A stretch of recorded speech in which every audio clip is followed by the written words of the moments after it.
Hello friends, welcome back to my channel. तो देखो, इसमें बैंक निफ्टी में हम लोगों ने डिसाइड किया था कि क्या करना है। अगर इसके ऊपर जाता है तो ये टारगेट रहेगा। ये तो मॉर्निंग में दे दिया तो कोई एंट्री नहीं ले पाया होगा। इसके नीचे हम लोगों ने डिसाइड किया था सेल ऑन राइज करेंगे, तो इसने पूरी अपॉर्चुनिटी दी, देखो इसमें बताया था। और फिर उसके बाद पहला टारगेट, दूसरा टारगेट, वहीं से रिवर्स किया इसने। इसके ऊपर मैंने कहा था बाय ऑन डिप्स करेंगे, इसके ऊपर हम लोगों ने बाय ऑन डिप्स किया। देखो इसने पहला टारगेट दिया, दूसरा टारगेट दिया। अब नए सपोर्ट रेजिस्टेंस बना लेते हैं और उसके हिसाब से कल के टारगेट्स डिसाइड करते हैं। ऊपर के हम लोग के सपोर्ट और रेजिस्टेंस बन चुके हैं।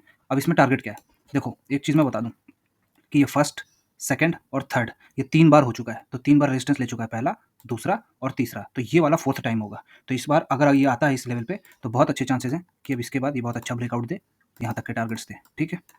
और यहीं पे हम लोग को बाय ऑन डिप्स देखना है, इस पूरे जोन तक। यहाँ पे भी इसके आसपास आता है तब भी हम लोग को ऊपर के टारगेट्स देखने हैं, मतलब बाय ऑन डिप्स। इसके नीचे हम लोग सेल ऑन राइज देखेंगे, ठीक है। ये एरिया है, यहीं पे सेल ऑन राइज देखेंगे। बिटकॉइन बिटकॉइन में देखो मैंने क्या बताया था। इसमें हम लोगों ने डिसाइड करा क्या था, ये डिसाइड किया था कि अगर इस जोन में रहेगा तो इस जोन में हम लोग कंसोलिडेट होगा तो हम लोग लेंगे नहीं, ठीक है। और इसके नीचे आता है तो हम लोगों का ये टारगेट रहेगा। तो इसके नीचे आया और ये टारगेट है। अब देखो ये कब तक देता है, ठीक है।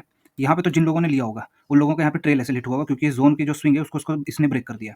अगर हिट हुआ होगा तो हुआ होगा, ठीक। ये जोन अभी भी वैसा ही रहेगा, यहाँ पे रहेगा तो थोड़ा कंसोलिडेट वाला एरिया है, यहाँ अवॉइड करेंगे। इसके नीचे जब तक रहेगा, ठीक है, इसके नीचे रहेगा तो ये टारगेट रहेगा, अभी भी यही रहेगा, ठीक।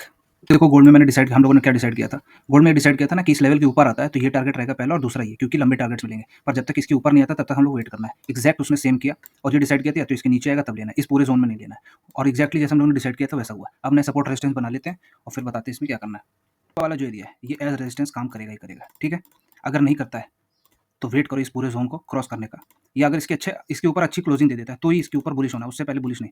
अब यहाँ तक बुलिश हो गए, अब यहाँ से हम लोगों को रेजिस्टेंस मिल सकता है, तो यहाँ से हम लोगों को डाउन का ट्रेड देखना है। बेस्ट ट्रेड यहाँ पे मिलेगा, ठीक है। यहाँ पे इसके नीचे आता है तो शॉर्टिंग अपॉर्चुनिटीज देखना, सेल ऑन राइज। फिलहाल यहाँ पे आता है और ऐसा एक कैंडल बनाता है, जैसे एक बुलिश कैंडल बनाता है, तो फिर बाई का अपॉर्चुनिटीज देखेंगे ऊपर जाने की, ठीक है। तो मैं सिनेरियो यहाँ बना दे रहा हूँ पहली वाली। दूसरा सिनेरियो ये है कि ऐसे आता है, ऐसे आता है और फिर ऐसे जाता है, ठीक है। ये 3 सिनेरियोज हैं, जो भी प्ले आउट करेगा उस हिसाब से हम लोग को काम करना है। फॉरेक्स में हम लोगों ने डिसाइड किया था ना इसके नीचे आएगा।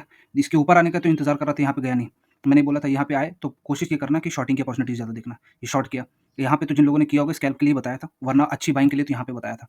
और अगर इस लेवल के नीचे जाता है तो ये टारगेट्स रहेंगे, तो इसने एक्जैक्टली वैसे दिए हैं। अब नए सपोर्ट रेजिस्टेंस बना लेते हैं, ठीक। अब ये नए सपोर्ट और रेजिस्टेंस बन चुके हैं। अब इसमें हमें क्या करना है कि अगर इसके नीचे रहता है तो हम लोग शॉर्टिंग देखेंगे, जब तक इसके ऊपर नहीं आता तब तक बाइंग नहीं देखेंगे, स्ट्रॉन्ग बाइंग। यहाँ पे आता है तो स्कैल्प के लिए भले अपॉर्चुनिटीज देख सकते हो, पर बेटर ऑप्शन ये रहेगा।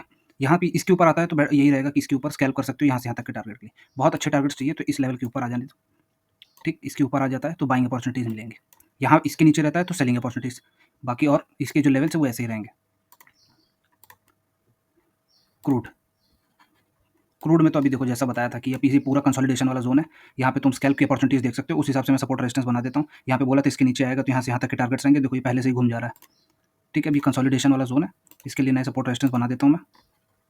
अब ये स्कैल्प वालों के लिए है ना, स्कैल्प वालों के लिए कि अगर इसके ऊपर जाता है तो ये टारगेट्स हैं, और अगर इसके नीचे आता है तो ये टारगेट्स हैं। बाकी लंबे टारगेट्स के लिए इसको ब्रेक करने दिया तो इसके ऊपर जाए या तो इसके नीचे जाए। फिलहाल अभी इसमें कंसोलिडेशन दिख रहा है लंबा, ठीक है। वीडियो चलेगी तो like and share friends, thank you.